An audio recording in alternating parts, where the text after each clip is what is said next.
welcome to a fantastic episode of Western New York High School Football Weekly, episode 8. That was a wonderful tribute that Tim Gardner put together for our dearly departed member Andrew Miller, who passed away this week after battling stage 4 pancreatic cancer. 3 months ago he was diagnosed, and he is gone. It was way too quick. Very sad, because he did so much for Western New York high school sports. Most people knew him from St. Joe's and doing pictures of the Monsignor Martin, but we were lucky enough to have him as one of our freelancers, photographers, pretty much almost since day one, really. And his pictures were just fantastic. And he saw, all the highs and lows, and probably the best event he was a part of at the end there was the St. Joe's Canisius Miracle at Magley. He was there for that. Obviously, it's his team. And then he got a chance to do the Savannah Bananas, and he was really excited about that. So I'm glad he got a chance to do that. You did, yeah. So, it sucks. It's hitting us pretty hard here. So we're going to go on and carry on Andrew's memory.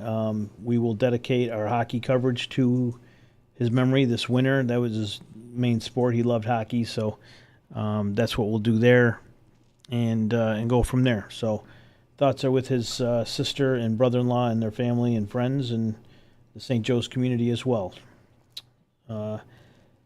So with that, we have others, and it's just been a rough year. If you think about it, we've lost so many good guys the last month. A couple years. Yeah, it's been tough. It's at the point where I don't even want to answer the phone anymore. I don't even want to look down at the text messages. But it seems to be more that we just keep hearing negative instead of positive. And we talk about Andrew, like you said, you just feel like you're losing another close friend, whether it was seeing him at a game or even talking at a WNY athletics function, because he was here at every single one of them, and that you get a great chance to sit down and have some great conversations. Oh, yeah. He was at the Derby party we had. I think he won a horse. I think he won the Derby. One handful of guys that won that day. But anyways, Andrew's going to be missed. Today's show, obviously, we're going to get into the playoff scenarios a little bit later. We will get into them. We'll go through every single class, including the Monsignor Martins, and tell you who has to do what this weekend and where they're playing and that sort of thing. We will have a couple of guests on. Chuck Nagel from Newfane, the head coach, is going to join us. Jake Burkholder, the head coach from Southwestern, who Mario got to know a little bit last Friday night when you were down there. Mario Hall's with us today, thank God, and he's going to do the Hall Pass at the end of today's show. You'll see that, a nice feature on the Southwestern Trojans. There they played Fredonia last week in a nice Class C matchup. We'll tell you about all those Connolly Cup guys, with the Trench Trophy players that were nominated this week. Let's start with some of these highlights. And Tom, you saw a fantastic few games. Mario, you saw a great game. Well, you saw a game. You saw a game. I was at Star Point Sweet Home Friday. I don't remember if I was at a game Thursday or Saturday, but that Friday game was a great game to be at. But let's talk about the games you were at, Tom. Well, Thursday, McKinley Joe's. Thursday would be McKinley Joe's is the first one, and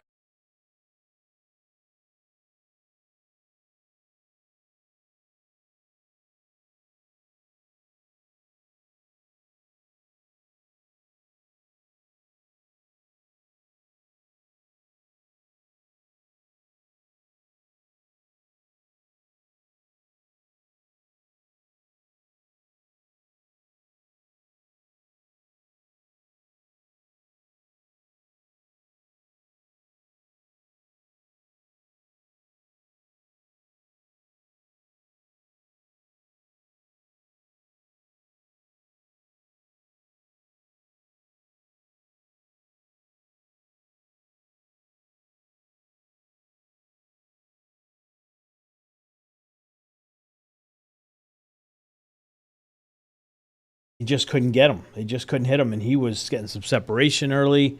I like that kid. I think he's got a bright future. The line of St. Joe's, that defensive front, they were getting to the quarterback early and often. I felt bad for him. He was taking a lot of hits. Here, and there's no audio, Tim. Back? Okay. And their quarterback goes out McKinley at the end of the first half. So they do play a dual quarterback role with McKinley. Yeah. So they didn't miss a beat as far as throwing the ball out there, but there was still a difference to be made, and that's you don't want another injury on that sideline of McKinley as you enter the playoffs, especially because their number one player that we usually bring out all the time when we talk about McKinley, Tyron Hughes, has been out.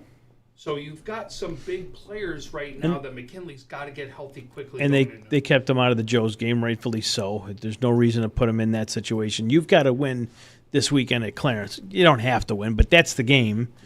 That's the measuring stick. St. Joe's was just a nice non-conference, public versus private.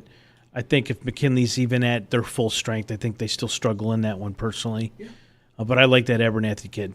Oh, 100%. He runs great routes, and you can see when they can get him in a one-on-one matchup, it's going to be tough for them. Staples is electric too, man. He can really fly. is, yes. He can fly. He just had nowhere to go. Yeah, and that was part of what the issue that came there. But remember, to me, if you're McKinley, that was the perfect game to set up going into Clarence, in my eyes. Oh, yeah. You don't want to go up against a team that you're going to walk all over. You want a team that's going to push you. But they're also known for the line. Yeah. And that's exactly what you're about to get when you go to Clarence. You are going to see that type of a line that you better be prepared for going into that game. Mario, why don't you talk to you took the long trip down to the Southern Tier with Tim Gardner and the boys from WBFO, you, Jack, and Cauley. How was that game down there? What was that experience like? Well, for one, I gotta say I definitely love the Southwestern atmosphere. The community showed out. There was a lot of support from when the whistle first blown, even before that, because it was the seniors for senior night as well. So they had a lot of things good going on. They did put away with the victory, and it was a hard fought match. Even though the scoreboard didn't look like it, for Fredonia they didn't quit. It was like they made a mistake, and it was just next play after next play mentality throughout the rest of the game. You saw that Braden Fuller from Southwestern up close. He's a player. Yes. Anybody else from Southwestern stick out to you that you can remember?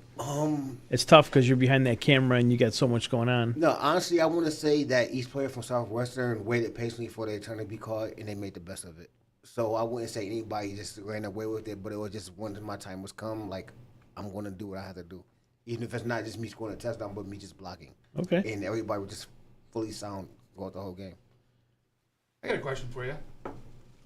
If you had to pick which was more of a rivalry game, is it Fredonia Southwestern or is it Fredonia Dunkirk? It's not close. It's Fredonia Dunkirk. Really? Oh, Even that hatred that's on there for that Southwestern down there? It's Fredonia Dunkirk. Okay. Absolutely. It's not even close.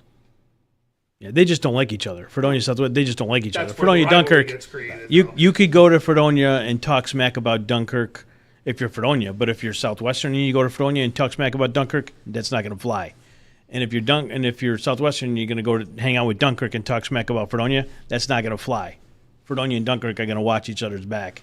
You're not going to talk smack about each other. They'll talk smack about each other, but you're not going to let someone another school like Silver Creek or another school from that area talk trash about them. No, that's not going to fly.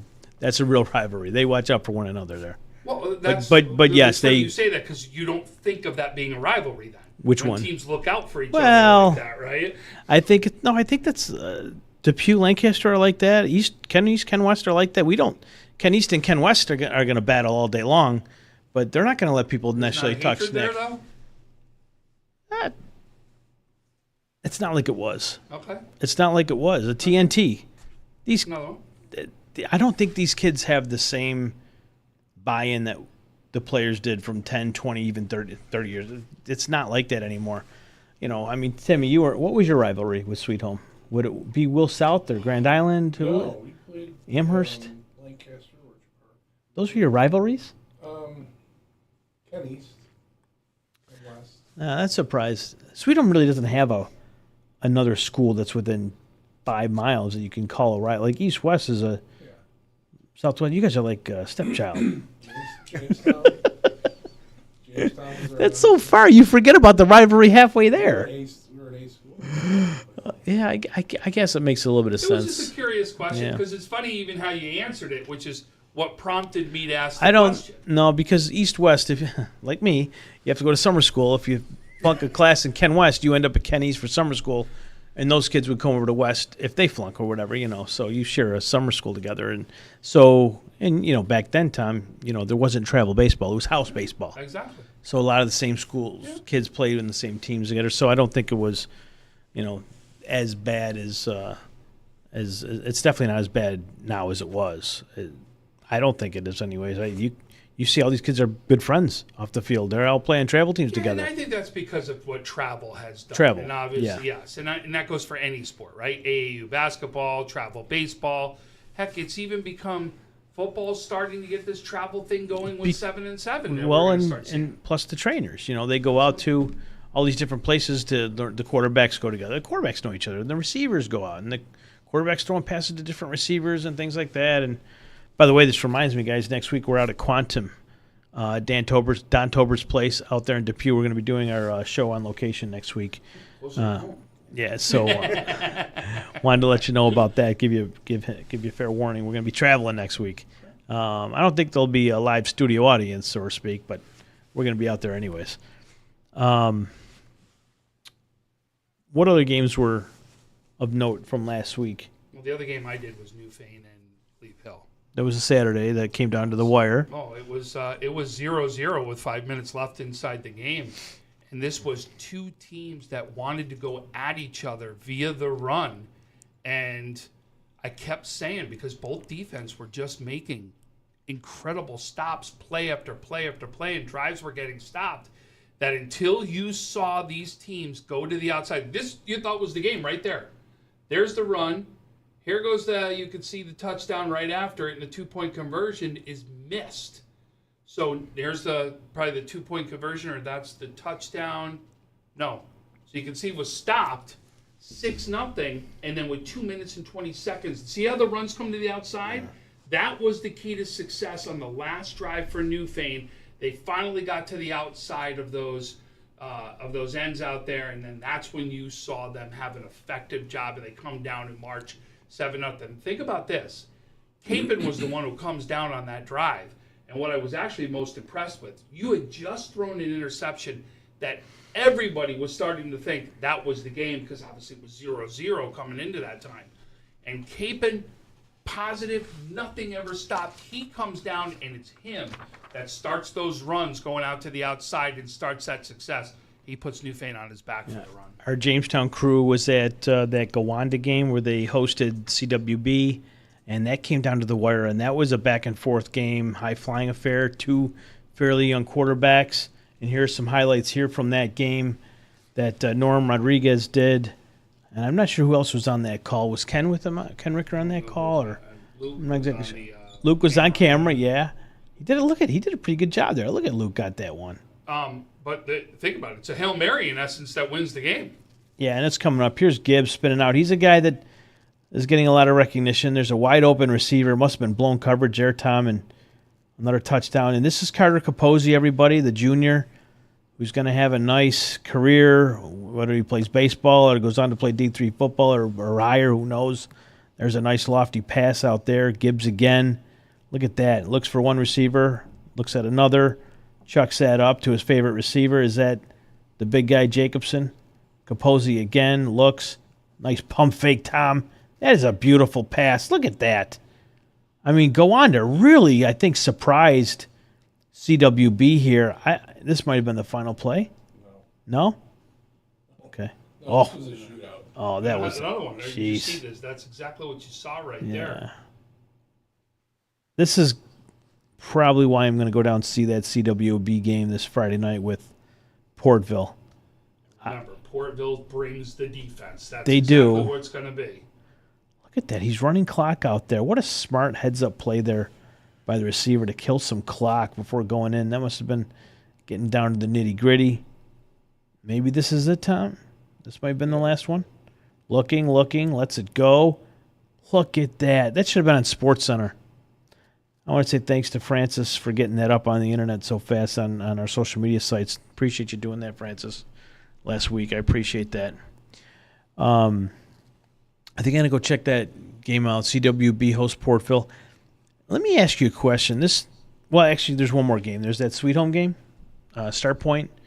Lombardo was a warrior. Game, yeah. It was. Lombardo was a warrior for Star Point. He gutted it out. I think he went into the mid fourth quarter before his body just gave up on the poor kid. I mean, this kid was on just about every single tackle. He's as good as advertised. Listen, he's ridden the heart and soul the last couple of years when you look at it, what he brings to the table. That dude right there, that receiver, number 11 for Star Point, he's a player. I forgot his name. I apologize. But this number 11 here, Star Point, I want to say this might be his first year out playing football. He's a soccer player. Vogel, that's the kid. This dude could play on any football team. He is a dynamite receiver. Gets open, creates separation, and when he doesn't, he still comes down with the ball. Very impressed with that young man on Friday night. This score, Frank, 14-7, and Star Point leading 7-6 at halftime. And then Panapino kicked it into high gear. He showed off his legs in this game, Tom, which we haven't really seen a whole heck of a lot of. His line was amazing on Friday night. It really was. They stepped up when they had to. Tommy Caruana did a great job at right tackle, playing a new position this year, normally a center. Look at this. This is late in the game when Sweet Home. This was still a game at this point, and this Anselm kid uses that speed. That was at the end of the half, I want to say, but they missed that kick. That was a huge turning point in this game. This could be the interception. Watch this. That's the interception right there. The number 5, he was a hell of a player. He was all over the field, too, making one play after another. This was a huge play. Fine Stone for the touchdown. I believe that was the game winner. Panapino had, I will say, his best game. He made the plays when he had to make plays. This was probably his best game for a full 4 quarters. That was his best. To me, that was the best game he played all year. I can't believe You've seen him multiple times. You think that was his best one? Well, yeah. That's great. Yeah, he had a fabulous we game. know how fast he is. I know you alluded to speed. Listen, this kid plays center field for a reason, right? He's got wheels. He really does. So, but he's gone out to the outfield, too. He's going to play outfield, Yeah. Not next year. Yeah, and he can't, he's, what is he, committed right now, verbal commitment. So who knows? Does someone else come in with another offer? Committed, yeah. Is he? Yeah. Okay. Because if college coaches look at that game, I can't believe his number isn't going to be ringing. You're saying that he doesn't go and want to play football. Well, he may, but I'm just saying, what's to keep a college recruiter to call this young man? And the game he just played there against Star Point proves that, to me, that there's a lot left in the tank there. And who knows? We've been propping him every week. Like, there's no doubt. He's going to be in the conversation for a lot of things, especially when we get to the end of the season. He spread the ball out very well there. I know he's had Yancey and Stone, a couple other guys, but he really spread the ball out to a number of receivers on Friday. And to me, he solidified himself as one of the top players in the area on Friday night. Clarenceville North was the other one Friday. Which I did. You were on that game.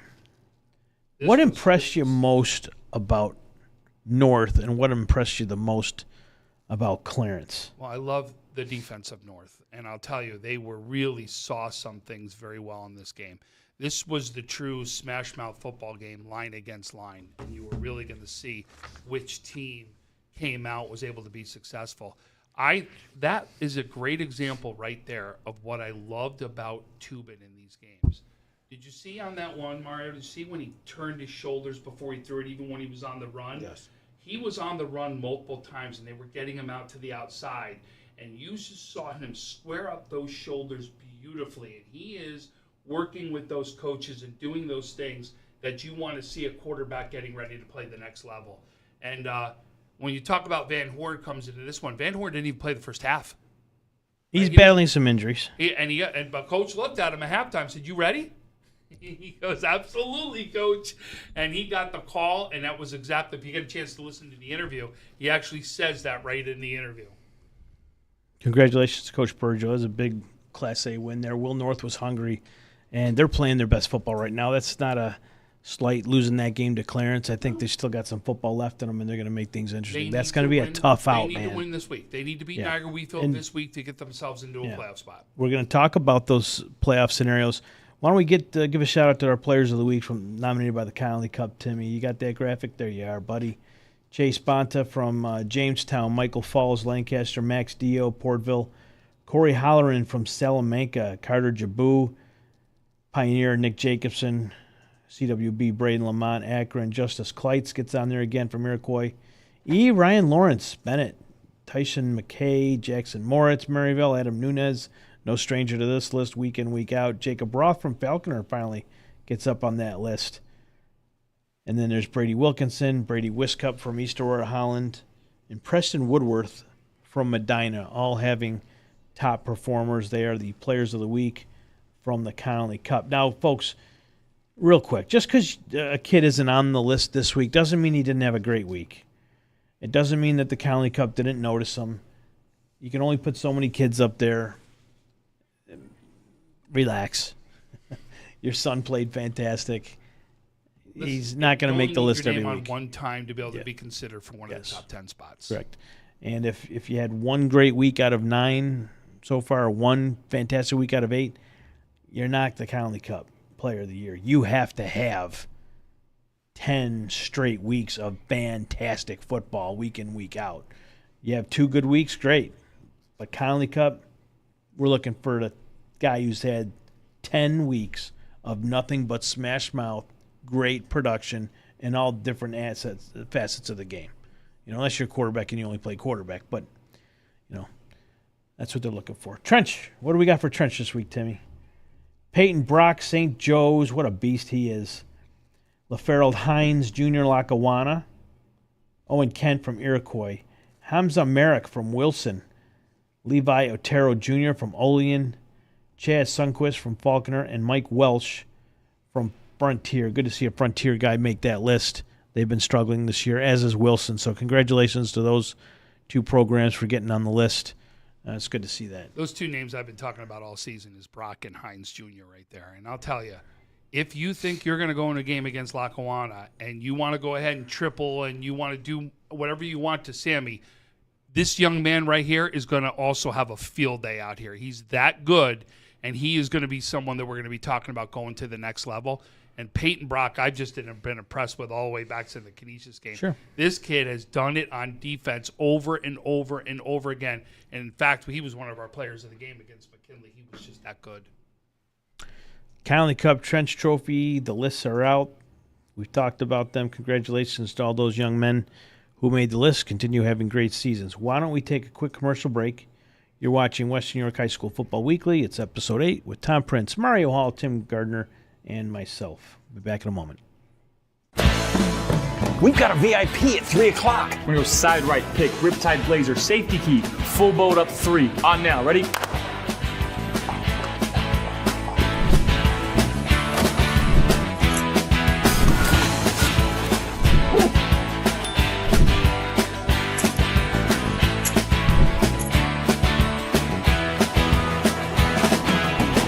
They're all VIPs. Go Team West Herb.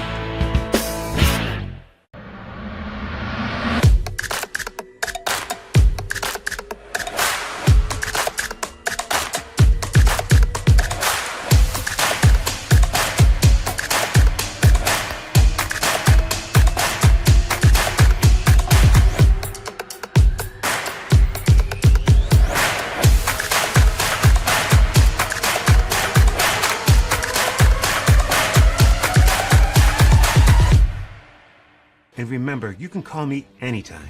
Anytime? Oh, this is my client. Hello! Injury attorney William Matar always puts his clients first. I gotta take this. There you go. Sorry, I gotta take this. He's recovered millions for injured accident victims. Easy out, easy out. Ooh, it's mine. This is William. Hurt in a car? Call William Matar. We are proud to serve our country, to serve our local communities, to wear the uniform, to be a soldier, to serve abroad when and where duty calls. We are ready to stand with our brothers and sisters to defend, to serve, to fight. We're always ready, we're always there. We are the New York Army National Guard. Welcome back to Western New York High School Football Weekly. I'm Frank Wolf from WNY Athletics. I'm joined by Tom Prince, Mario Hall, and Timmy Gardner producing for the High School Weekly Show, the only high school football show in Western New York each week, talking about the best teams, programs, all the programs. What am I saying? We want to start talking, before we bring Chuck Nagel in, who's supposed to be in here around 8:30, we're going to jump into the playoff scenarios. I know that's why a lot of people are watching tonight, just so we can go through that. We're going to start with the Monsignor Martin. It seems to be the easiest. Canisius is your number one seed no matter what. They will be hosting either Bishop Timon or St. Joe's, who play next week at Mulroy Park, a home game for Timon. That's next Friday. The winner of St. Joe's Bishop Timon will be the 3 seed. Correct. And they will travel to play St. Francis and Athol Springs. That's your 2-3 matchup. The loser of that game will travel to Stransky and play Canisius. And I believe both those games, well, Canisius for sure will be Saturday afternoon. And Stransky doesn't have lights. So that'll be a Saturday afternoon game. Yep. And that might be the only time we see Timon this year if we do a game. We're not doing Mulroy Park, so that would probably be it. Or we'll see them at St. Francis, and I would imagine that could be a Saturday night game. That'd be a nice Saturday night game. But, maybe Jerry, since he is the 2 seed, Jerry Smith I'm talking, would want to play Friday night to give his kids the extra rest. Could be. Yeah. So, a lot of options, in essence, that we still they're going to play. You would imagine Canisius is going to move on. You got to believe with that team as balanced and as powerful as they've been, you got to believe they'll. A good game, though. Timon scared the crap out of them, man. Yep. Timon scared the crap, and I know they'd love another shot at him. But if things play out the way they should, the way you'd expect, let me say, you could see Canisius hosting a game on Saturday. So we'll have to wait and see about that. Sounds like Chuck Nagel's in the queue there. Is he, Timmy? Is he? Really? Okay. Chuck Nagel, the head coach from the Newfane Panthers, former player. How many playoff games have you guys had since you became head coach? What have you guys played? 3 different playoff seasons? Nope. Hang on, Chuck. We got to get your audio working. Give me 1 second, my friend. But I remember Chuck was a player in Newfane. Then they had this long playoff drought, and he took over as coach, and then Chuck took his team to the playoffs. So it was a while. I want to say it was like 20 years.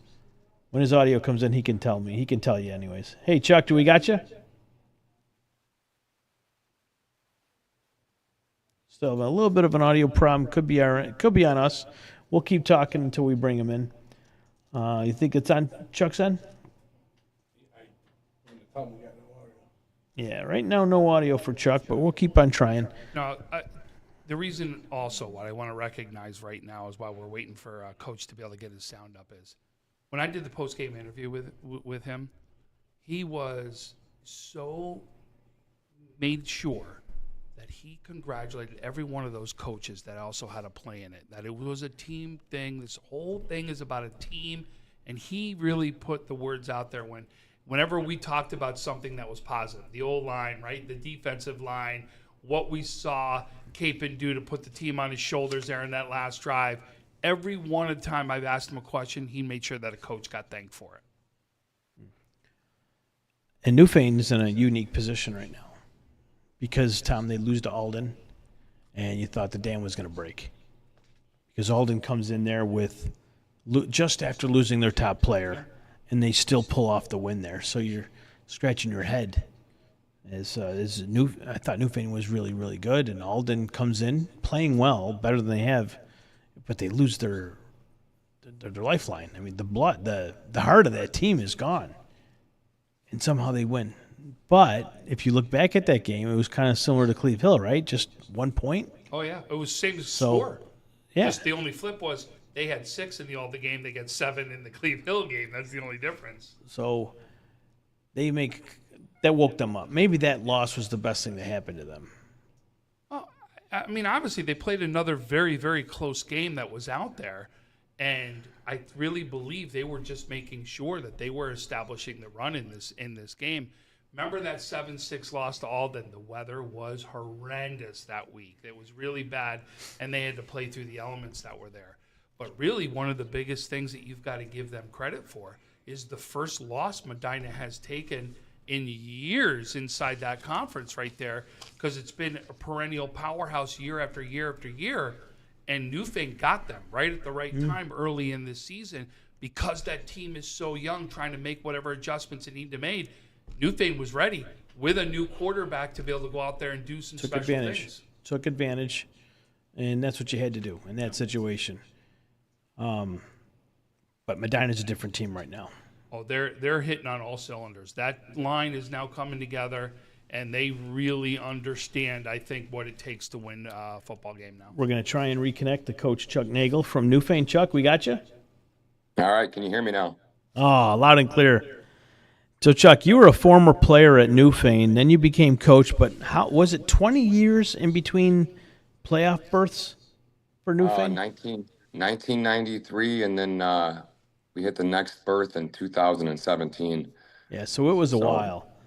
You were on that. Now, was there any significance to that playoff team back in '93?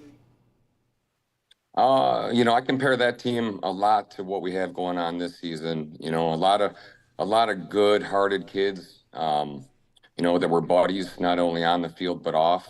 Almost like a brotherhood of young men that we had back in 1993. And that's tough to get sometimes in a small school. But this year that's definitely one of our strengths, and something that we really enjoy. Love coming to practice every day and working with these guys, the coaches and the parents. They're all great too. Heck, we just had our 4th team dinner tonight. So, thanks to the parents, and kudos to them and everything we got going on right now in Newfane. Well, the community's really gotten behind that program. You could see every time you go to the complex, it's absolutely beautiful. If you haven't visited Newfane, I encourage you to go up there and catch a game. It's one of those Friday Night Light type atmospheres, and Tom, you're going to get to go up there on Thursday to cover that game. Newfane is going to host Western New York Maritime Charter, Tapestry Charter, and they got a pretty good passing attack. Newfane's got a nice running attack. It's a meeting of the minds. In Newfane, you're going to call that game with Norm Palmer, who's a legend up there. We've known Norm for plenty of years, so we're looking forward to hearing his voice call that game. Chuck, what's the outlook for Thursday night? Well, we know we got a tough football team coming in. I know the record doesn't necessarily show it, but we've watched a lot of film on these guys, and I mean, they got size, strength, they're athletes all over the field. So and that passing attack is scary. I mean, they got a nice quarterback. He scrambles well. He throws well on the run.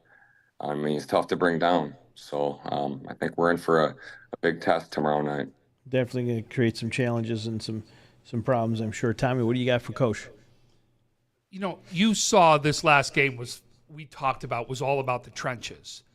This one's going to be a little bit different because it is something that you're going to see one style versus another. How can a game like this help you get ready for the playoffs? Because this was you last year that you're now going to see face-to-face right now. Absolutely. We've seen a lot of run-heavy type teams up to this point. So, moving forward and into the postseason, thinking ahead a few weeks, it's always good to see a team that comes out and likes to fling it around a little bit. Our defense has kept us in every single ball game this year, and they've been a strength for sure. So we're hoping that our offense can get clicking, maybe even some of the passing game tomorrow night too. Hey, Coach, I just want to add another question. You just basically touched on a question I was about to ask you. We know you guys can put up points. Also, been the games where you guys won, and it was like due to a touchdown differential. How solid do you feel like the defense is able to just withstand the game with a flow and just not give bend but pretty much don't break? And how do you feel like your team be able to adjust and to go step by step and look out for the next play until the duration of the game? Well, like Tom had mentioned earlier, and we spoke about it Saturday after our game with Cleve Hill, we've had 3 games come down to 1 point. 2 of those games we won. So last year, I mean, I can't think of many games that were that close, except for maybe the Wilson game at the end, and then obviously the Portville playoff. But prior to that, we were winning by large margins, which isn't very stressful. So, I think the stress of our road to this point, the close wins and even the close losses have made us a better football team overall. Our defense, like I said, time and time again, has never let us down this year, whether it's the run, the pass. So we're going to hang our hats on them boys, again tomorrow night, and I'm sure leading us through the playoffs. So, bend but don't break. We're working with kids here, and we're a young team, and we're an emotional team from the coaching staff down to the players. So, it's going to be big that if we're hit with any adversity tomorrow night moving forward into the playoffs, that we got to learn to shake it off, forget about it, and play the next play. That's going to be big for any high school football team at this point. Coach, let's talk about playoffs, okay? I know you don't want to think about that yet, but I just want to do a comparison of the South to the North. If you look at what we've seen last year, the strength of the South was going to those big lines that were going to run the ball. They were really kind of looking what you look like this year. How did your team look as a team now to enter the playoffs very different than what it entered into last year or in previous years? Well, last year we had a QB that had thrown for close to 2,000 yards. We had a receiver who had 70 receptions for over 1,000 yards. Scoring was not a problem last year at all. So this year we've had a couple games where we broke out and things were clicking. But, like I said Saturday, we seem to see everybody's best team when we play Friday nights or Saturdays, and we're expecting that again tomorrow. But if we can get this passing game clicking, that's going to be a big help for our offense and get us back to our days of last year. Well, Coach, we do want to wish you the best of luck the rest of the way. We appreciate you joining us, and we look forward to seeing you guys on Thursday night in a big battle there with Maritime Tapestry Charter. Tom will be there, and he's looking for a good game, and hopefully he gets to talk to you at the end of the game again. Absolutely. I'd like nothing more. Thanks, guys. Anytime. Coach Chuck Nagel from the Newfane Panthers. I don't know if he's a Hall of Famer there, but he should be. He's done a really good job with that program over the years. I enjoy going up there. It's like going to Medina, Newfane. Absolutely. Just great complexes, good communities. They get behind their programs. It's almost like going to it's not a Bills tailgate, but let's calm down a little bit. But when you pull into the parking lot there's cars everywhere, and people with their lawn chairs out, waiting for the games, and they're tailgating before Newfane games. So, are you going to tailgate tomorrow night? No, because I'll have too much to get ready for to get rid of the broadcast. All right. Well, hey, if anybody's out there at Newfane tomorrow night and they're grilling, Tom Prince would, take care of the man, will you? Pass him a dog. Just a hot dog, maybe a water. But anyways, we appreciate Chuck coming on board. Let's see, we did Monsignor Martin playoff scenarios. Should we jump back to AA before we bring in Jake Burkholder? I know he's a 9 o'clocker, but we're on good. We're doing good time today, aren't we, Tim? I'm staying on schedule this week. Or did you want to talk about the C class, because that's where we just talked to Coach? And we're going to talk to Burkholder Southwestern, who's C South. So maybe we should. The common sense would tell you to stick with C. So let's do a common sense theme here. Let's keep with the common sense, and we'll do the common sense thing. All right, Class C. You already got your Class C brackets out. Now this, if the season ended today, right? Is that what this graphic is there, Mr. Gardner? Put this together for us. Right now, Medina holds that number 1 seed in C North. Win or lose this week, Medina's the one seed. Just if they win. No, their game this week means nothing. Yeah. They're playing Alden, which is Newfane can't do better than 2. Yes. Okay, so folks, they can do better than 2? Yes, because if they go ahead, and defeat Western New York Maritime Tapestry, they are now tied with Medina. And they will get the number 1 okay. because they hold the tiebreaker with the win over Medina. And if that happens, Portville goes to Medina, and Newfane would host Falconer, Catsadega Valley. Okay. If everything holds on the bottom, too. Okay. CWB is that 2 seed, and C South, the 1 seed, of course, is Salamanca. They are still undefeated, and they have been playing lights out, well-balanced football all year long. It looks like they're going to host There's one more too. Alden can mess this up also. Alden wants to mess this up. Right. So if Alden beats Cleve Hill, it now becomes a 3-way tiebreaker. And that's where you could see things really change out. So because how the tie, remember we go against the points against each other is what happens. And then that's how you figure out who's going to get the number one. And then you've got Alden and Newfane and Medina, then that would come into a head-to-head after the 3-way tie is broken. So you still have flux with the 1 through 3 teams in the North. But if the season ends today, this graphic will hold true. If things play out the way they're supposed to, this graphic, well, if things play out the way they should, Newfane's going to take that 1 seed away from Medina. Because you would think Newfane's going to win Thursday night. Yeah. Okay. That's Class C, North and South, all in one nice graphic there. Tim just pulled it away from me. I was looking at it. I need to see it again. And we still have some flux that's still There it going is. on. It's Chautauqua's late game with Portville where the flux is going to happen with all these teams. So that's a game I got to go to. I'm circling it. I think I'm going to spend there. I'll hit that one. That's the game we're going to go to. I love it. I think it's a great game to go to. Maybe one of the games of the nights.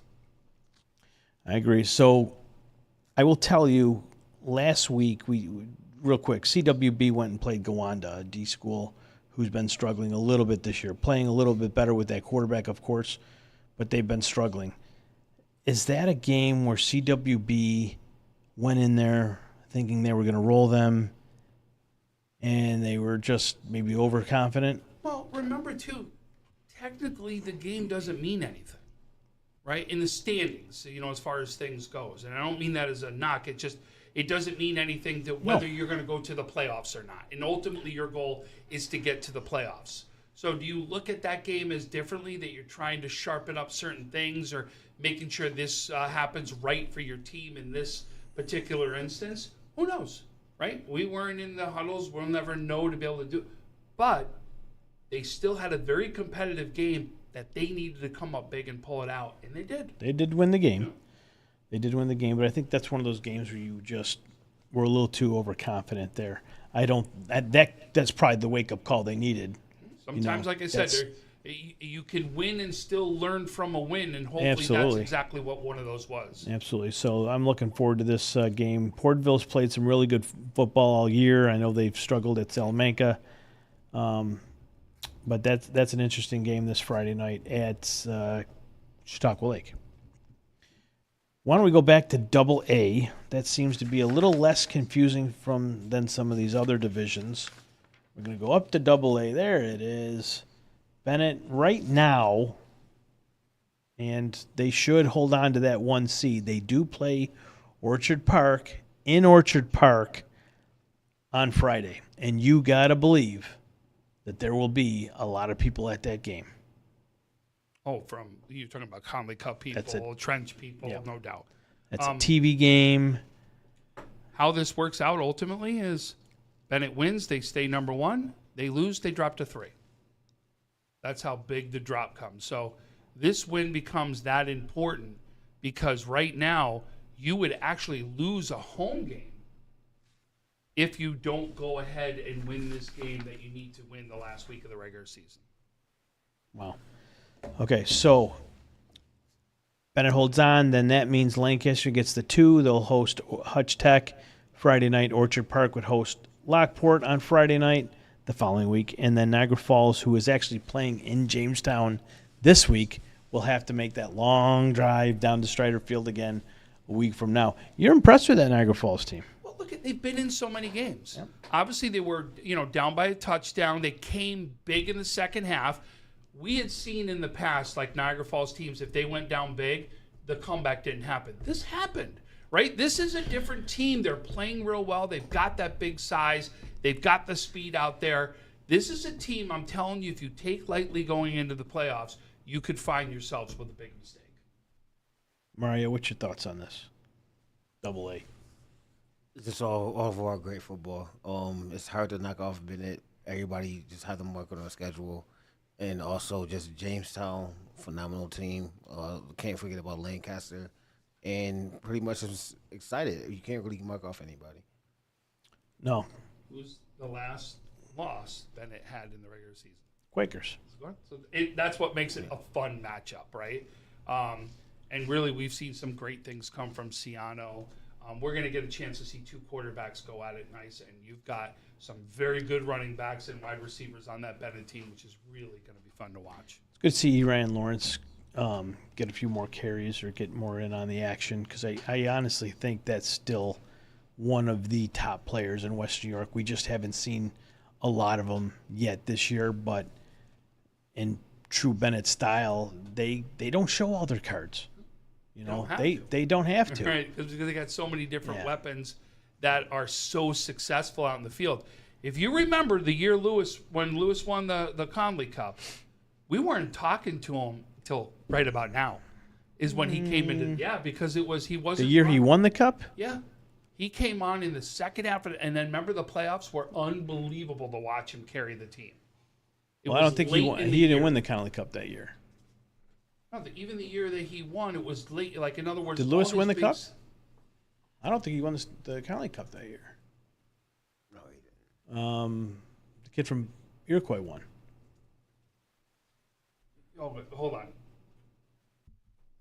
So you're gonna be confused right now. Bennett won the Conley Cup last year. The year before with the receiver who was out at Syracuse. Yeah.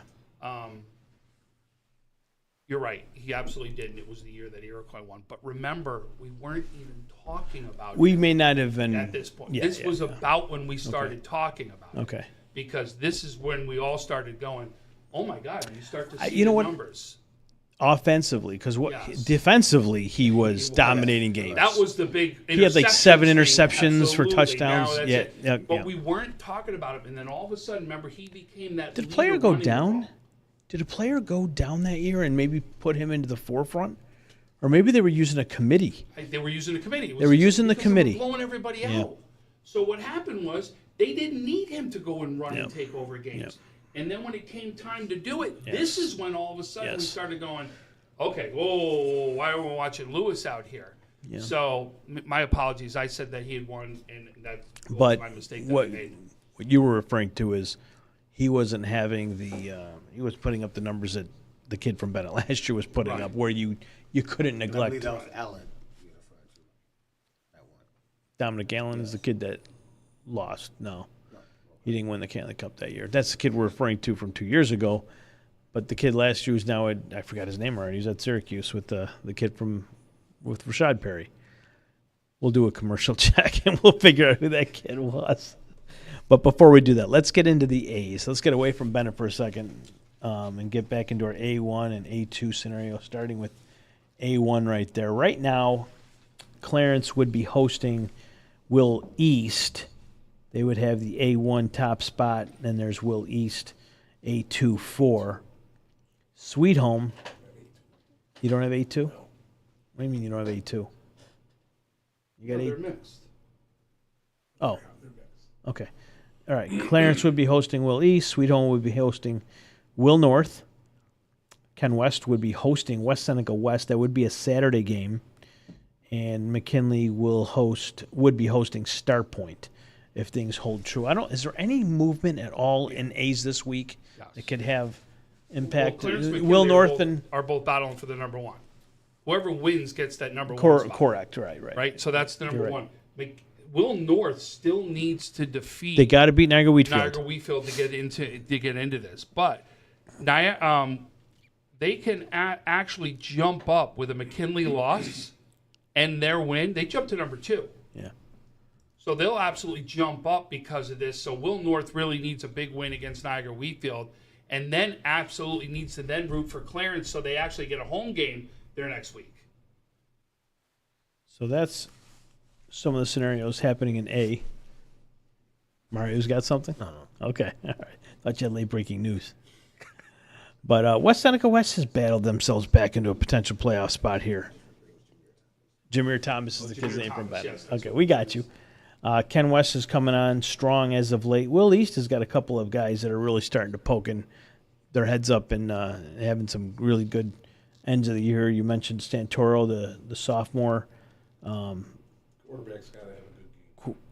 Yeah. Oh yeah. But I'll tell you, that's an interesting matchup right there that you see that could come to fruition if it holds serve there. And Will East will be a very dangerous. They beat North. No, I get that, but you know what I mean. Obviously, you're going to be a very dangerous team coming into this playoffs. You better not take your first match lightly, especially because you think, you know, technically you'd be going against like an 8 seed right there. But this is a Will East team that could easily cause some damage right here inside the playoffs. And that's what they want to do. The team here in A, Tom, obviously Clarence firing on all cylinders, and then Sweet Home. Those to me seem to be the most balanced teams. But Ken West has really played very well these last few weeks. Ken West and Star Point are very dangerous. The offense, the defense, special teams. I think Ken West is a little more healthy. I don't know how healthy Star Point is going in towards the rest of the season. I'm really concerned about Lombardo last week when he left. Another kid actually left the game. Might have to miss a week. I know it was a head injury. Left the game with a concussion, so we'll have to wait and see how that all plays out. Those are our A scenario. Moving right on to Class B. We're really moving and grooving today, boys. Class B. Right now, Health Science will clinch their division B1 with a win, or if they lose by 12 or less. They're playing Grand Island tomorrow night. And that's a game that'll be on my TV, so you'll be able to watch that at home. Health Science, the 1, Will South 2, Grand Island 3, in that order, B1. If Grand Island wins by 13 or more, they will become the 1 seed, according to Francis Beck, our resident guru here when it comes down to playoff scenarios. If GI wins by 13 or more, he's got them winning B1. And Health Science would fall to 2, and Will South would fall to 3. Okay, so B1 is what you're Talking saying, not B1. the overall number 1. Talking B1. Yeah. B2, Pioneers got that locked up at 1, followed by South Park, and then 3 is going to be the winner of Iroquois and East Aurora Holland. That's B2. And B3, the big game Saturday, Lackawanna hosts Maryvale, who I am told at this point is healthy with Trayvon and Hill. So if they stay healthy, I think Lackawanna's got themselves. It's going to be a fight. Oh, that's going to be a hell of a game. It's going to be a great game. You'll see that on WNY Athletics. Olean's in the 2 spot at B3, and then there's Maryvale. Now, if Maryvale wins, they'll take over the top spot of B3. Lackawanna will fall to 2, and then Olean is shot down to 3. B is very close to call right now. You got to believe Lackawanna will wrap. If Lackawanna wins this game, are they the number 1 overall seed? Yes. Over Pioneer? Yes. Okay. In fact, he's got it set up as it had right now. Okay. This is what would be. Olean would come up to play Lackawanna on Saturday. South Park, Maryvale would be a Friday night. Pioneer hosting Grand Island would be Friday. So that wouldn't happen. That would What? no way, because if Lackawanna becomes the number 1 seed, Yeah. Olean and Maryvale then become tied. Olean wins that tiebreaker with a win right there. So that would flip that right there as far as who goes what inside. So Olean would not be going to Lackawanna, you're saying? No, it'd be a higher seed. Olean would be. Yeah, because they Okay. finish as the number 2 seed. So then you could see like a Will South or a Grand Island heading to Lackawanna? No, you'd probably see one of the play-in teams get there, is who it would be. So if you look at the play-in teams, that's where we would be looking at. So we'd be looking at, because Will South still has a chance of getting a 2 seed, is what it is. Sorry, I'm getting away from things. Not overall 2. No, number 2 inside their Yeah, conference. correct. B1. So, like I said, there's still some things that need to be fixed or figured out there at this point because of tiebreakers and all the different scenarios that come into play. But this is what it would look like in a perfect world, right? Correct? As of right now. Is that how you did it, Tim? Right now has been finished today. Okay. So that, because when you look at it right now, like B1, you got Health Sciences at 4-1, Will South at 4-1, Grand Island at 3-1. Grand Island playing Health South, playing right there. So you'd have a 3-way tie again. Health Sciences, Will South, Grand Island.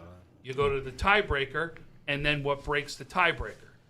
Well, in this case, if it's Grand Island that won, and I think you said Grand Island would get the number 1. Yeah. Well, if that happens, then you go to Health Sciences and Will South, Health Sciences with a win gets a win over Will South, so they're in as the number 2.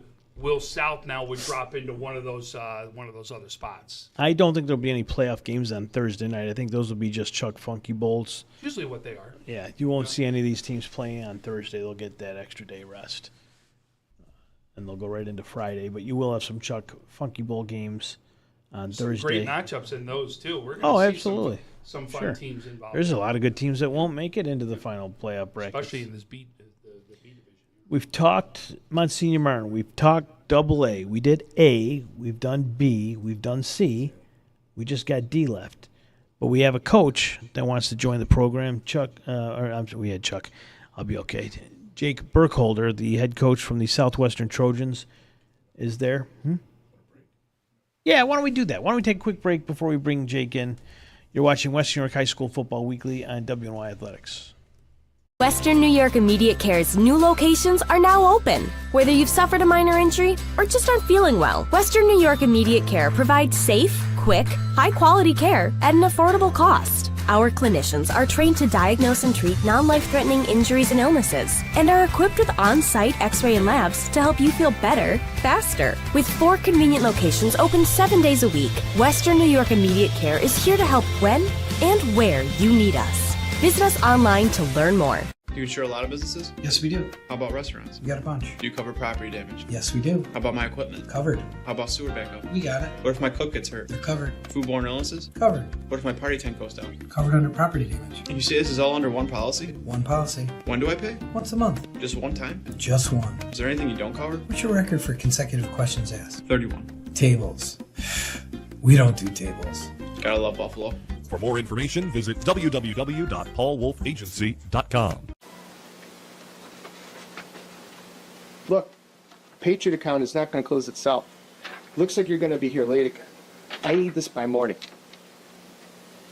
Oh no, not again. My son has a football game tonight. At WNYathletics.com. You can link me later. WNY Athletics, your home for high school sports. Yes.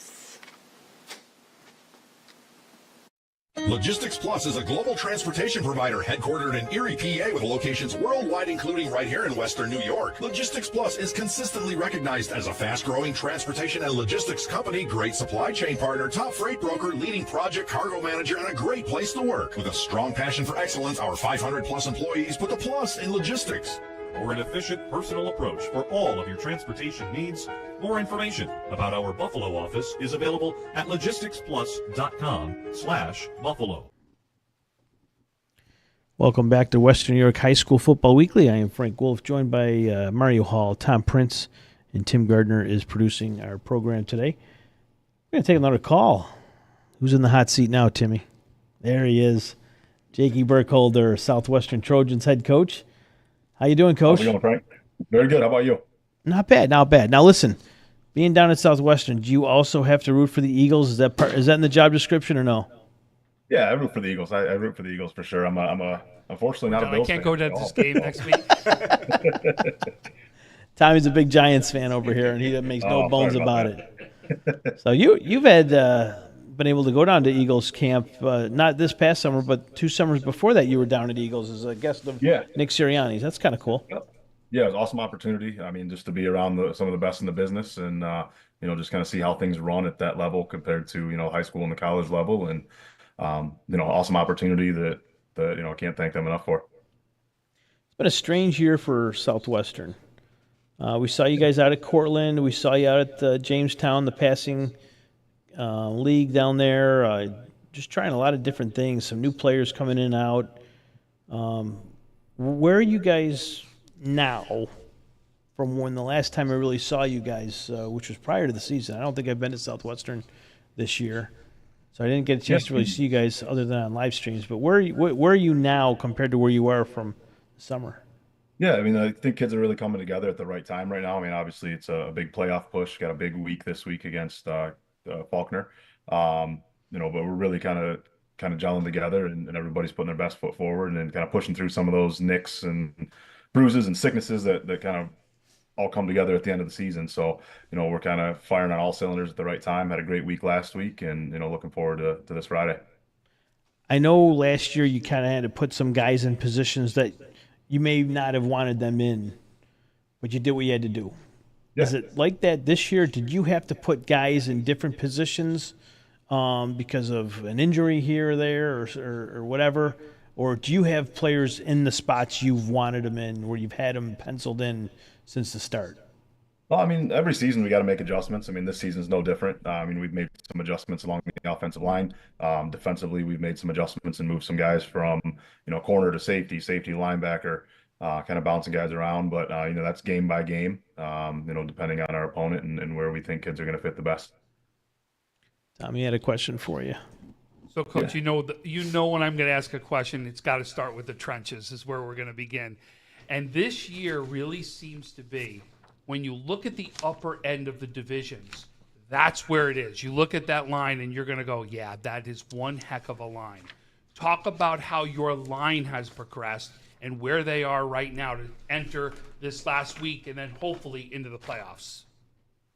Yeah, I mean, I think, at the beginning of the year, we really had some guys locked into some positions and throughout the year, we've made some adjustments and moved them around. So we've got, guys that have played guard, tackle, and center, which is huge going into playoffs, especially this point in the year, when people are starting to get nicked up and, you got to move guys around. So I think just the knowledge that these guys have, we've got 4 juniors and a senior on the offensive line right now as well. So they're all hard workers and, they got their butts kicked a little bit today in practice, but, it just makes them tougher for Friday night. But yeah, they're working hard. And I think just their knowledge and, a couple of guys we got backing them up are, rare and ready to go to get in there as well. So, they're going to be a strength for us moving forward as well.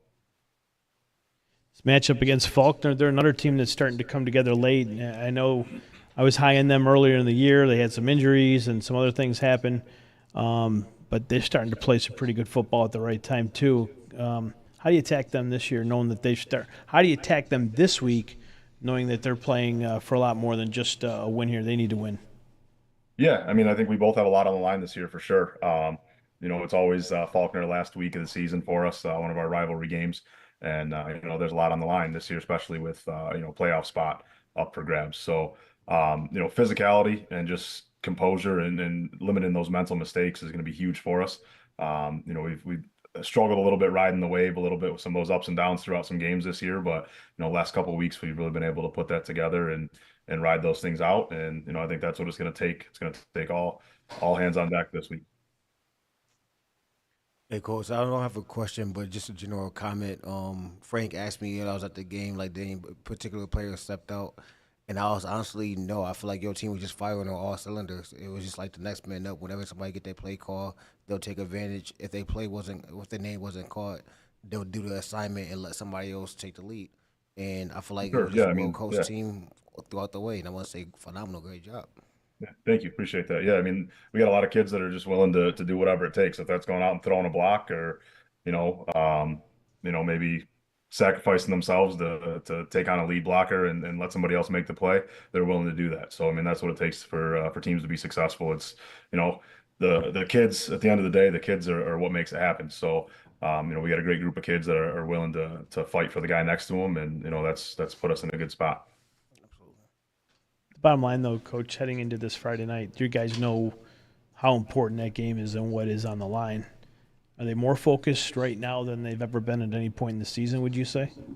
Yeah, I mean, we're really locked in. I mean, the great weather this week helped. Going out and practicing in 70-degree weather in end of October never hurts. But, yeah, I mean, there's a lot on the line for sure this week. And, we got kids that, we haven't missed the playoffs in like 9 years, I think. So it's been a while. And, we want to keep that streak rolling. So kids know what's on the line and they're willing to go out and work for it. Had a great couple days of practice so far this week, and they're locked in and focused.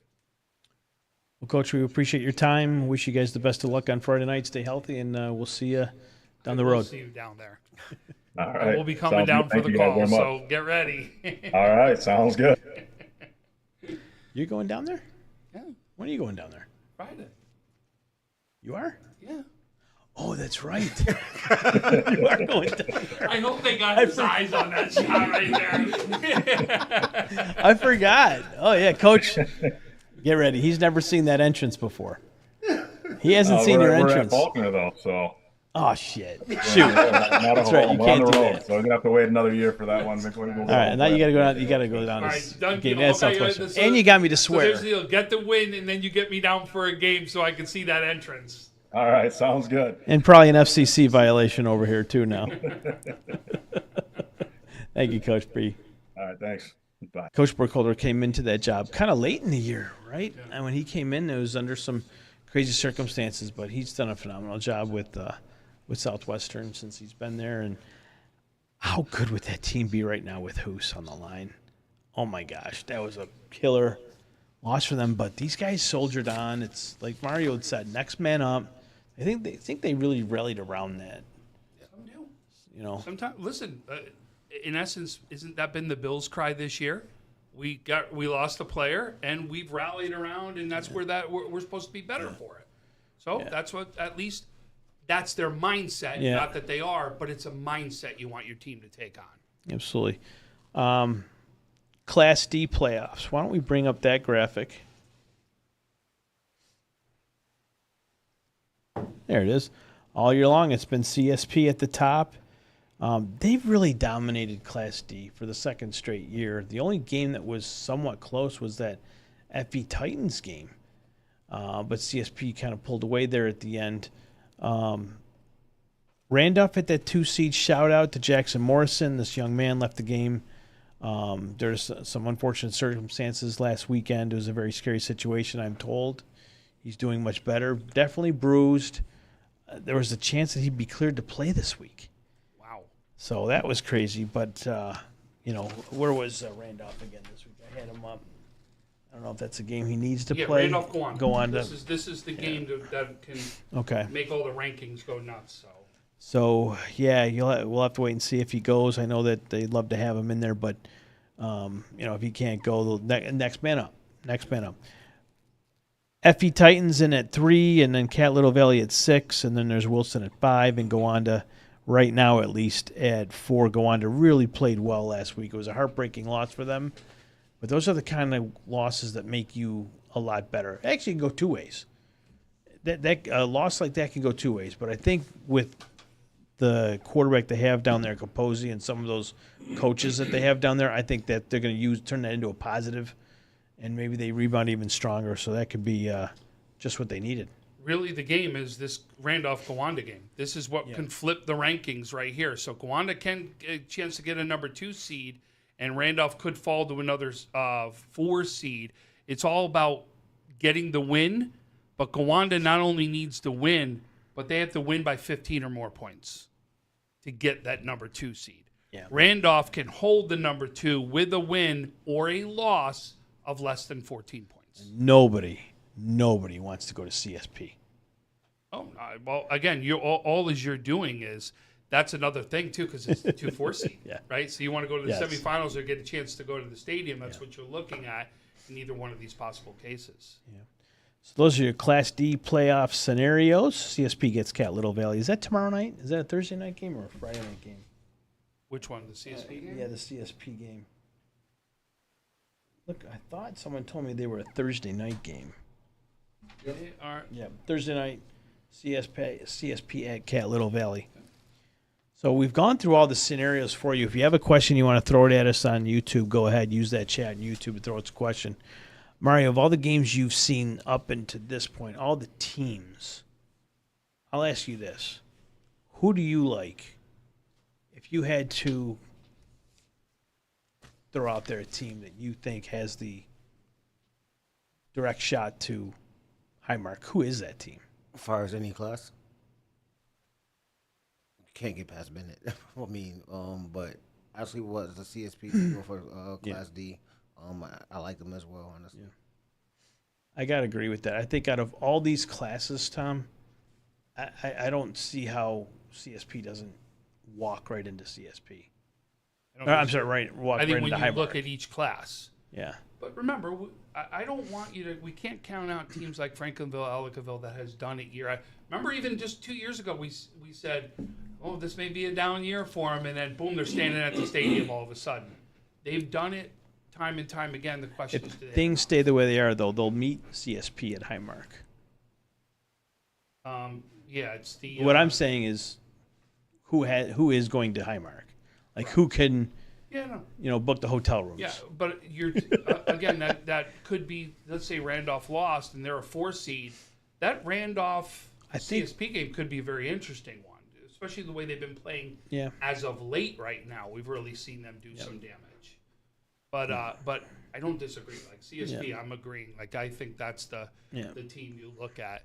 And Bennett, you're talking about the number 4 seed to stop them, the number 4 or 5 seed, and look at the way Jamestown did play Bennett. That would be the game that would have to be there. Yes, Bennett's favorite, 100%, but there's a game that at least was only a 4-point game that will come into the mix in that one.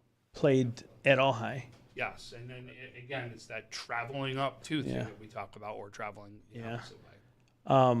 Why don't we take a quick break? We'll come back with some more interesting football talk, high school football talk, news and notes, that sort of thing. You're watching Western New York High School football on WNYathletics.com. Western New York Immediate Care's new locations are now open. Whether you've suffered a minor injury or just aren't feeling well, Western New York Immediate Care provides safe, quick, high-quality care at an affordable cost. Our clinicians are trained to diagnose and treat non-life-threatening injuries and illnesses and are equipped with on-site x-ray and labs to help you feel better, faster. With 4 convenient locations open 7 days a week, Western New York Immediate Care is here to help when and where you need us. Visit us online to learn more. Do you insure a lot of businesses? Yes, we do. How about restaurants? We got a bunch. Do you cover property damage? Yes, we do. How about my equipment? Covered. How about sewer backup? We got it. What if my cook gets hurt? You're covered. Foodborne illnesses? Covered. What if my party tent goes down? Covered under property damage. And you say this is all under one policy? One policy. When do I pay? Once a month. Just one time? Just one. Is there anything you don't cover? What's your record for consecutive questions asked? 31. Tables. We don't do tables. Gotta love Buffalo. For more information, visit www.paulwolfagency.com. Look, Patriot account is not going to close itself. Looks like you're going to be here late again. I need this by morning. Oh no, not again. My son has a football game tonight. WNYathletics.com. You can thank me later. WNY Athletics, your home for high school sports. Yes. Logistics Plus is a global transportation provider headquartered in Erie, PA, with locations worldwide, including right here in Western New York. Logistics Plus is consistently recognized as a fast-growing transportation and logistics company, great supply chain partner, top freight broker, leading project cargo manager, and a great place to work. With a strong passion for excellence, our 500-plus employees put the plus in logistics. For an efficient, personal approach for all of your transportation needs, more information about our Buffalo office is available at logisticsplus.com/Buffalo. Ridiculous. All right.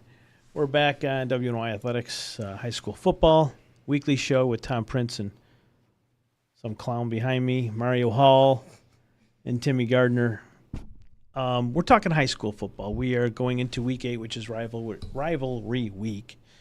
We touched a little bit on some of the rivalries earlier. We got into a little bit of a heated discussion. Well, I asked you that. No, it wasn't heated. I just asked you a question. Heated for us. Right. But more than that, our rankings, the Tom Prince, Frank Wolf rankings. We got to get Mario Hall involved with this. If we get Mario for 2 weeks in a row, maybe we'll see if we can throw us his rankings. I enjoy watching from the sideline. I'll stay honest. He'll give us. He'll be our tiebreaker to see what he thinks about the rankings. That would be bad. That would be executioner too, probably. All right, let's look at those. You want to do small school first? All right, small school rankings. Do we have a lot of changes there? No, we're still in the top 4. Are still the same. A little bit of different orders there, but our 4s are right in there. And it's really our same. That's what he was saying. Is I want to say our rankings are completely. You didn't even change anything. That was your exact ranking. I changed a little. No, I changed. I moved CWB down. You got to bring it every week, boys. You got to bring it every week. I almost knocked you out. I think I did bring Newfane, and I dropped maybe Alden. So I dropped CWB. You brought Olean up to 8. Olean's got a head-to-head win versus Maryville. Yeah, they do. They do.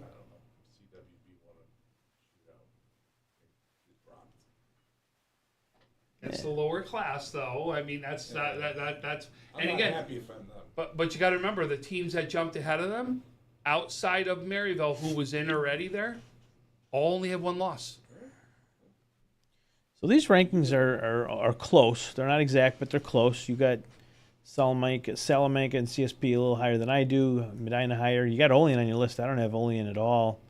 I brought Newfane back in because Coach Chuck was coming in. Just kidding. Just because of that. No. I do like Newfane. I think they're playing some smash mouth football in that win over Cleve Hill to pull that out on the road. And not a must-win game for them, but a big divisional win. See, it's funny now. So my Medina Newfane are very separate. Yours are right next to each other with Newfane having a win over Medina. Yeah, if CWB would have won by 2 touchdowns like they were supposed to win last week, they wouldn't have dropped so much. Okay. But why not Newfane over Medina on your side? I like the way Medina is starting to play football right now. Right now, to me, that's a very dangerous team that I don't think anybody in C wants to mess with right now. There's something about going on in Medina. The problem with Medina, Tom, that I see is the depth. Agreed. If somebody gets hurt or something. That's your Wilson team from last year. If Wilson loses Mahar last year, they don't go to the stadium. Yep. Medina loses a kid like Moss, they could be in trouble. One of the Wood, how do you pronounce your last name? Preston Woodworth. Yeah. Maybe one of those Woodworth kids go down. Well, Preston's the quarterback, so that's the one that you've got to worry about the most because that could really kill that passing. So Medina stays up there, but their depth worries me. What doesn't worry me is the way those kids are prepared each and every week, and that's why I got Medina up as high as I do right now. I like them. Yeah, I think we've not given Olean the respect they deserve. I would like to, Tom. I'm going back to that week 2 or whatever week that was at Springville. This team just was not. It was week 2, yeah. Ready to go. They were just not. And Springville is not in any of our rankings. No. It's a struggling team, and Olean they were bad that day. Win Springville. Springville's going to finish with a 4-3 record, 1 game behind them. But they beat Maryville, so I get why you have them there. I didn't see it. Like I said, obviously Maryville's not at full strength right there. So what happens when Maryville gets at full strength? This is what we're going to see this weekend because Maryville can really toss these rankings into a tizzy with a win over Lackawanna. Maryville wins this week. You're going to see a lot of shift in there. Oh. I don't know if Lackawanna would shift so far down the pack. I don't see them falling out of the top 4. It just depends what the score is. Depends what the score is. Right? And we don't know if Tyrone Clark's playing. There's a lot of things that we don't know. There's no doubt. But it's funny because that top 4 is tough. To have a 1 loss in the top 4 that is by inside your conference is very tough to have. Out of those 4 teams, you have 2 losses total, right? Yeah, I mean, Health Sciences with the 1 loss. And South Park lost 1 game. So you have 2 losses total out of those top 4 teams. And no, Health Sciences 2 they have losses. Star Point and Clarence. Clarence, I'm sorry. You're right. Okay, those are our Week 7 small school power rankings. Here's where things really get ugly in the large school. Or maybe they don't. Wow. Wait a second. I thought I had Clarence above Orchard Park this week. Are you sure? I'm pretty sure I had. We're pretty close, I'll tell you I that. thought I had Clarence. I know I had Clarence above St. Joe's. Okay. All right. Maybe you got me, Timmy. Maybe that's right. I thought I had Clarence above Orchard Park, but I'm not going to argue one way or the other. Honestly, I think from 5 to 8, definitely interchangeable there. All right. Okay. Either way, I think 5, 6, 7, 8 are all very close. 5, 6. I mean, there's one, really, obviously the playoffs. Yeah. This is where things can get tossed into a thing. Orchard Park, if they can beat Bennett right here, can really cause some things happen. McKinley wins a game against Clarence. That can really change the rankings because Joe's was out of my rankings last week and came back in because just saw that dominating performance of what a Monsignor Martin line really brings to the table out there and why they had to be up here and be, prominent inside these standings here. But I'll tell you, there's some games here that can really cause some flux in these rankings. And I think for the first time this year, McKinley falls out of both of our rankings. I think we had him in there last week. I didn't have them in. I know I did. Maybe I didn't have him in last week. I don't know if you did last week either. Yeah, they might have fallen out because of Ken West, but either way, those are our rankings this week. Feel free to comment on them. Mario, what do you think about these rankings? Anybody we disrespecting a little bit or no? No, I think they're pretty much spot on, honestly. Even you guys had some differentials, it wasn't too drastic at all. It's just interchangeable. But I don't have anybody on my list that you don't. Are we 10 for 10? I'd have to go back to the. No, we're not, because I have Olean. You don't have Olean. Well, I'm on the large school. Oh, you're talking about on large. No, large we're dead on. Like Okay. we have the same teams that are there. Okay. And So- McKinley, I think, is the one right now that really is on the outside looking in, that we're waiting to see what happens with a game versus Clarence. Yeah. And like I said, Orchard Park and Bennett game, if Orchard Park will win, they could toss things into a bit of a flux in that upper echelon also. There you have it for our rankings. After week 7, we'll have to see how things play out here in week 8. Some of those rivalry games this week, Lancaster, Depew, that's always a week 8. You're not going to mess with that. Ken West, Ken East, they're going to play every week, and then TNT. Well, that's the one that obviously is one that everybody always talks about, along with Ken. Listen, West Seneca West, West Seneca East is going to play also. That's another big rivalry game. I think there's going to be some fun games in this one, that this could be the week next week that I know we're going to be so focused on the playoffs and what's happening, but I believe there are some fun games here that we want to make sure that we do give some love to next week. TNT, Ken East, Ken West, because that's the true rivalry. That's where you want to make your name in the school district there, and that's something that you can really be proud, because when you're drinking the beer at some bar when you're 20 years from now. 20 years, that's what I mean.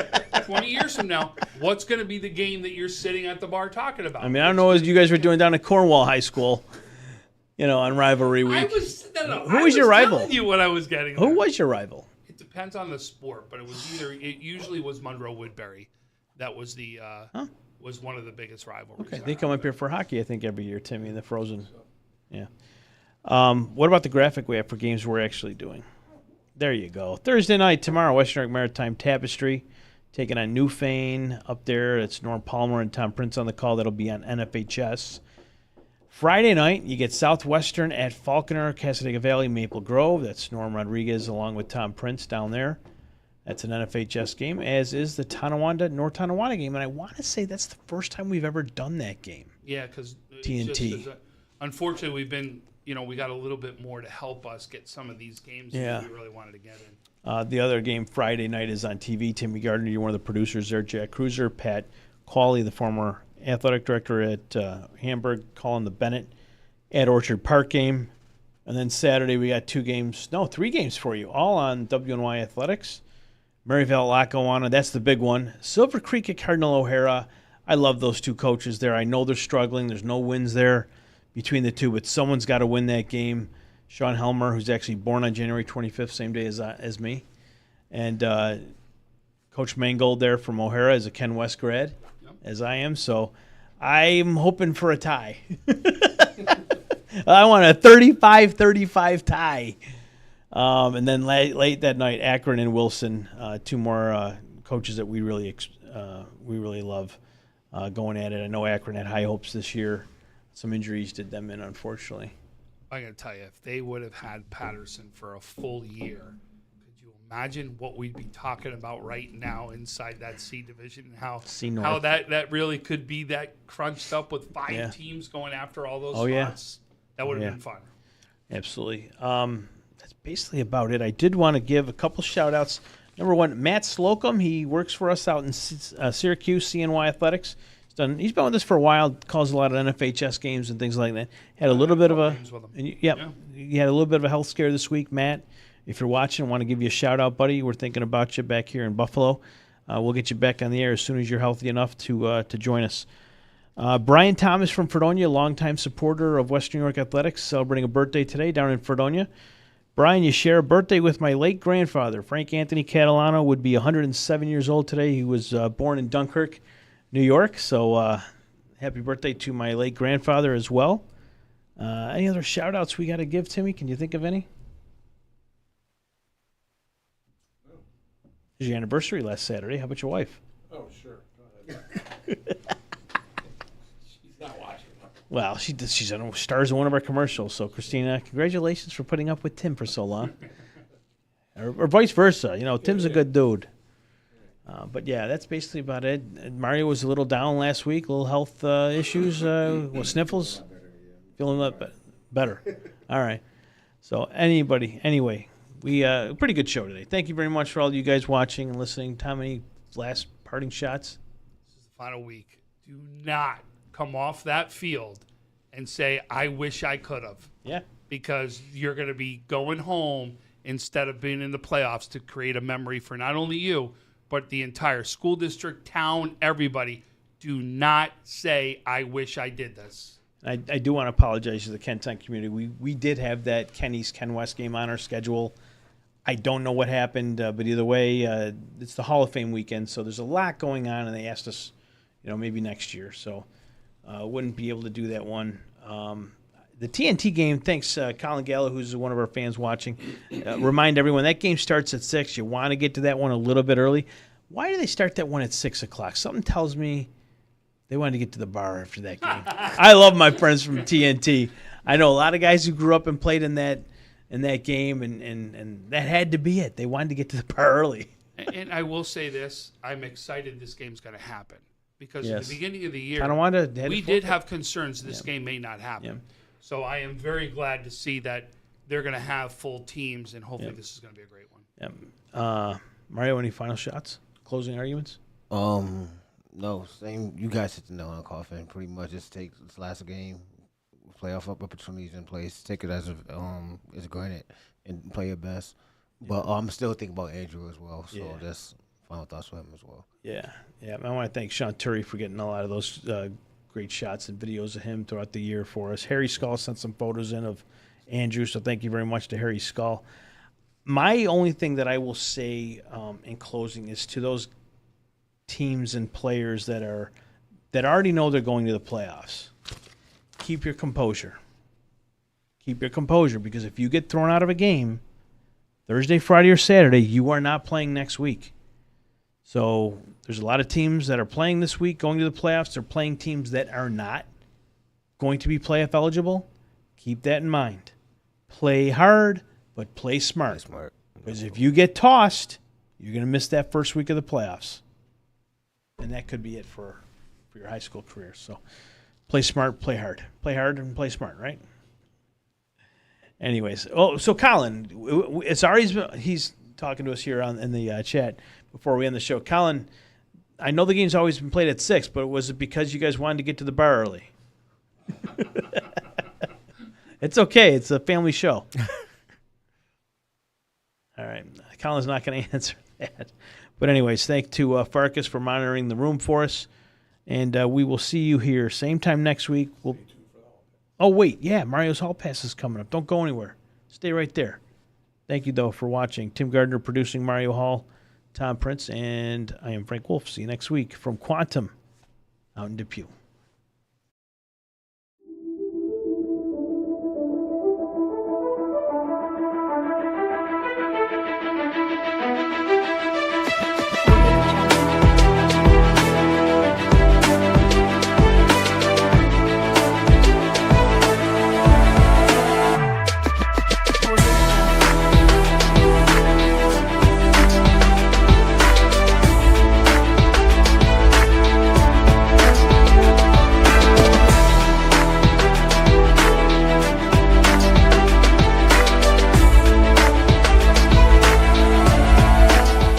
Southwestern red and blue, praise as we sing. Proudly lift your banners high and let your voices ring, ring. Ever faithful we will be, let your faith and loyalty, alma mater we will be. Good as all hell. Let's go, boys. And now fans, welcome to 2024 Southwestern Trojans.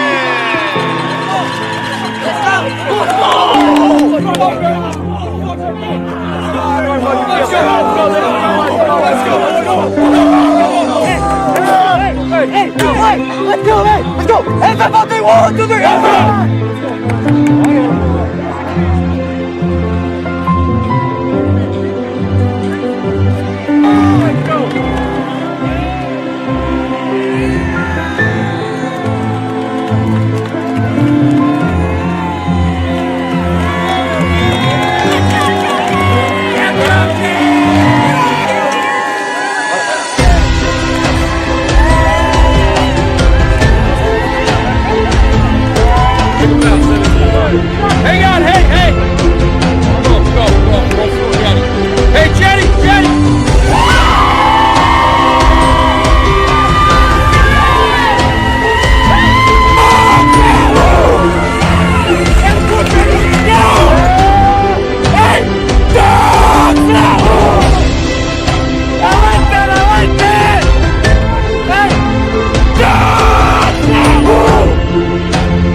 Let's go, baby!